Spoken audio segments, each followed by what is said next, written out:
is Brent Hubbs. I'm Austin Price for the Volquest Stock Report coming off this bye week. We're 5 weeks in, Brent, so we thought we'd look back and kind of see who we're stock up on, stock down on, and what stocks are stagnant through the first 5 weeks of the season. Stock up for you through week 5. Yeah, for me, it's pretty obvious here. James Pierce is my guy. Rodney Garner's talked since the spring about somebody needing to separate themselves. Has anybody separated themselves more at their position than James Pierce has?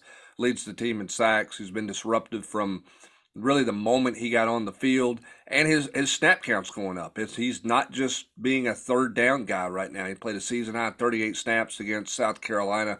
You're seeing him become a much more complete defensive end. I expect a big back half of the season for him. He's been terrific to start. For me, it's stock up Jalen Wright. You know, he got a lot of praise coming in for his offseason work. He was really, really good. And, through the first 5 games. Now, he didn't miss one game kind of due to a little bit of a ding. But, for the most part, has been really, really good. Before last weekend when Tennessee was off, he was 3rd in the league in rushing. I think he's, 7th now. I mean, he's just been dynamic with the ball in his hands. I expect them to force feed him Saturday against A&M. And, from here on out, I mean, yeah, it'll be by committee. But when push comes to shove, number 0 will be getting the bell cow back carries coming up the rest of the year, in my opinion. Stock down for you. Stock down for me is the vertical passing game. And look, Tennessee's averaging over 30 points a game, so it's not like they've just been some kind of train wreck on offense. They're in the top 25. We knew they would take a step back, but I didn't think they would take this big of a step back in throws of 20-plus yards. The deep shots I thought would still be there. They would be more effective with that. Tennessee's only completed 8 of those in like 30 attempts or something like that this year.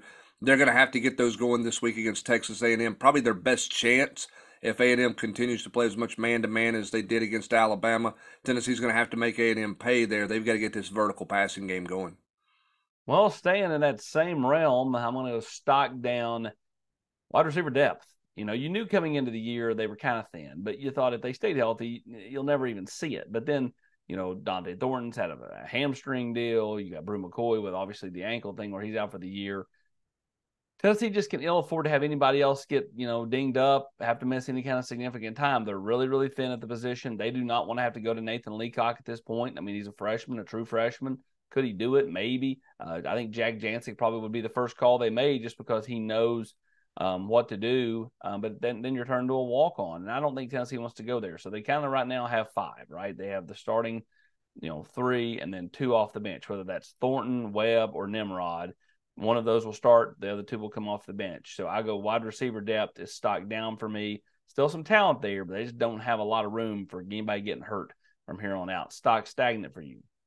Yeah, this one's going to sound crazy. I mean, most people are going to want to turn this thing off when they're watching this. I'm actually going to go with the run game, which leads the SEC in rushing, or it did heading into the bye week. But here's my reasoning. I think they played one quality defense this year, really, when you look at it, and that's Florida. And Tennessee barely rushed for 100 yards in that game. Texas A&M coming into this game is ranked in the top 25. So is Alabama. So is Kentucky. So harder challenges are coming. I think Tennessee's got to prove itself. Florida's 42nd nationally in rush defense. South Carolina's 72. San Antonio's 81. Virginia's 109th.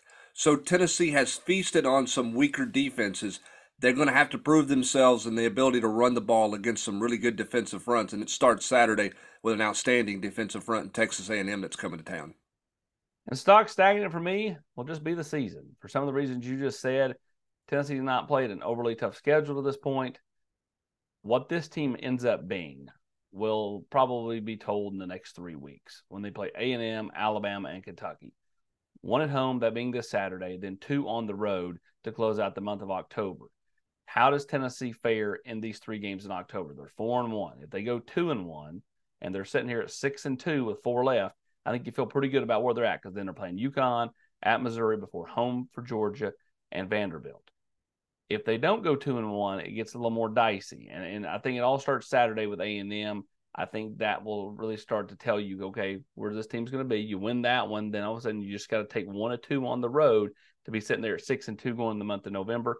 And if you're a Tennessee fan, after years and years and years and years and years and years of not being 6-2 going to November, you feel pretty good about it. So I think it all starts, this Saturday. Can Tennessee get the win at home against Texas A&M? A lot of stock ups, a lot of stock downs, and a lot of stock stagnates we could have talked about, but these are the ones we honed in on coming out of the bye week. He is Brent Hubbs. I'm Austin Price for the Volquest Stock Report.